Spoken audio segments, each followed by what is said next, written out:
Сәлеметсіздер ме, құрметті әріптестер. Бүгін мен сіздермен ашық сабақта немесе жай ғана сыныпта оқушыларды сергіту үшін олардың қызығушылықтарын арттыруға арналған қызықты әдіс-тәсілдермен бөлісетін боламын. Біздің әдіс-тәсілдерді бастамас бұрын менің каналыма жазылып, лайк басып, комментарий жазуды ұмытпаңыздар. Олай болса, біздің бірінші әдісіміз бэкроним әдісі деп аталады, яғни сөзде берілген әріптер бойынша мағыналы сөйлем құрастырамыз. Сөздердің бастапқы әріптерінен басталуы қажет. Мысалға, алма сөзін алатын болсақ, алманың бірінші әріпі А, яғни адам басталатын сөзді аламыз. А – алматыға, екінші әріп Л – лайықты, үшінші әріп М – мынадай, төртінші әріпі А – апорт алмасы. Яғни әр әріптен басталатын сөздерді ала отырып, мағыналы сөйлем құрастырамыз. Алматыға лайықты мынадай апорт алмасы. Немесе оқушылар, сонымен қатар мұғалімдер өз араларында танысуға осы әдісті қолдануға болады. Яғни оқушының атындағы әріптерді қолдана отырып, оқушы өзін басқа да балаларға сипаттай отырып, өздерінің таныстықтарын арттыратын болады. Біздің келесі әдісіміз бұзық телефон әдісі. Бұл әдіс негізінен сергіту сәті ретінде жүргізіледі.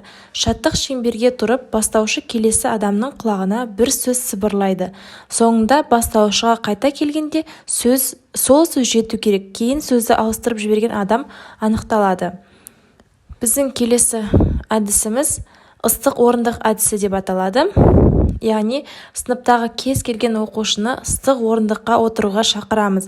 Ең маңыздысы өз еркімен шығу керек. Оқушы ортаға тұрған үстелге отырып, тапсырма бойынша қойылған сұрақтарға жауап береді. Берілген тапсырмаға байланысты қойылған сұрақтар баланың